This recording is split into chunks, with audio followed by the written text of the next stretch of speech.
So now we've finished the inspection on the right elevation. We're obviously not addressing the top yet. If there is damage, we're going to address it once we go up on top of the roof. But we're going to want to take a full shot again, moving to the next corner. So you're going to want to capture the the right front and the rear right side of the fascia, and make sure the whole entire house, both sides, are captured in that one photo before we move to the rear elevation.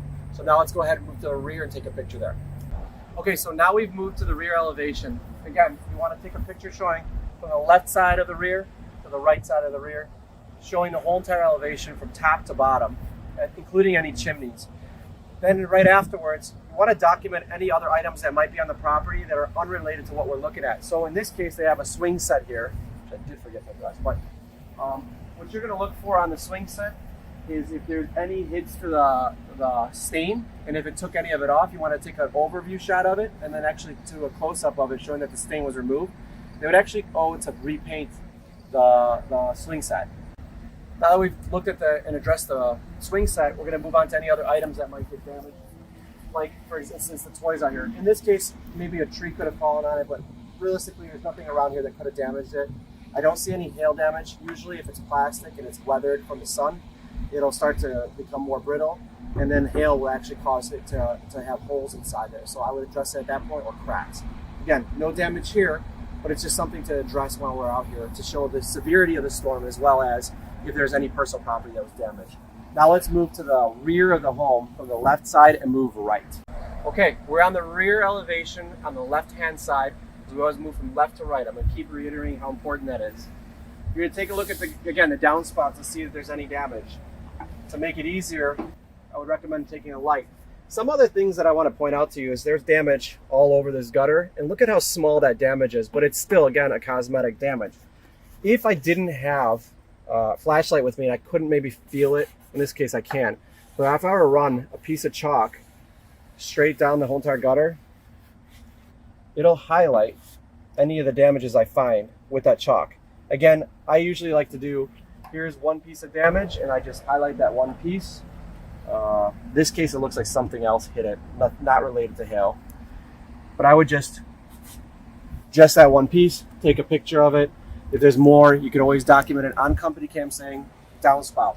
One thing I didn't mention earlier, it's really important to account for, is the gutters and the downspouts. It's one line item in Exactament.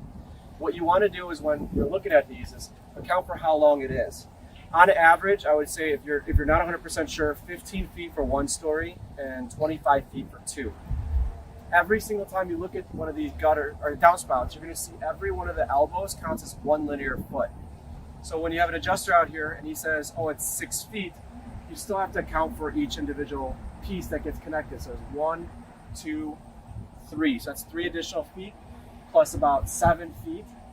So you're looking at 10 feet on this one because it ends up going into a ground pipe. We're going to keep moving right. Here's a perfect example of, and a very severe example of damage to the screen. You're not always going to see it this bad. Typically, like, you might find a piece like this little one right here. But in this case, they had really large hail. Again, the screen was exposed to the sun for a long period of time. It's got a lot of southern exposure. So it's going to show damage much easier than any other elevation. And so you want to document that it's damaged. You would take a picture from further away showing the window, and then an up-close picture showing the damage. And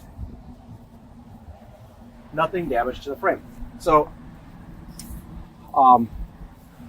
if you actually look, we have a piece of tarp here. We actually did this. What we're doing in this point is we're acknowledging the fact that there's damage on the rear elevation. By acknowledging the fact that there's damage to it, we want to see if we could find the siding of like, kind, and quality, which is what the homeowner is being promised by their insurance company. So what we end up doing is we take out a 2-foot section, and then we take 1 foot and send it to our laboratory, and then take 1 foot and either leave it here with the homeowner or take it back to the office in case they need another piece of it for a sample, so you're not doing this twice. We obviously have the homeowner sign a waiver saying they know that we're sending this out, we're never going to get it back. And we're going to keep moving right. But again, we're going to be looking for the same siding, the same profile, if it's the same width, if it's the same granule pattern, and if it's the same color. And that's what shows up in the lab report.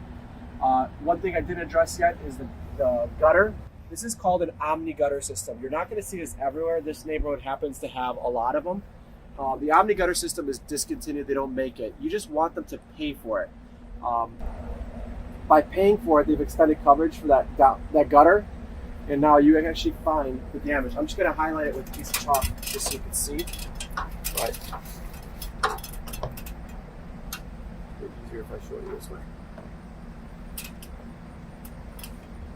So there's one.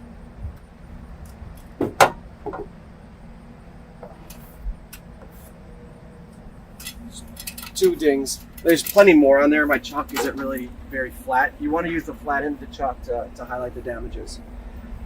And now again, we're moving further right.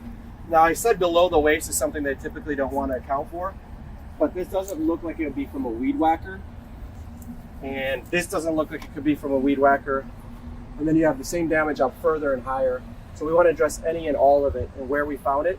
Again, when you took that elevation shot, go back and circle wherever you found hail damage. So this way you can say, hey, I found it in these 7 areas or 2 areas. And this way when you show up or somebody else shows up for your inspection, you know immediately where to gravitate towards. We're going to keep moving right.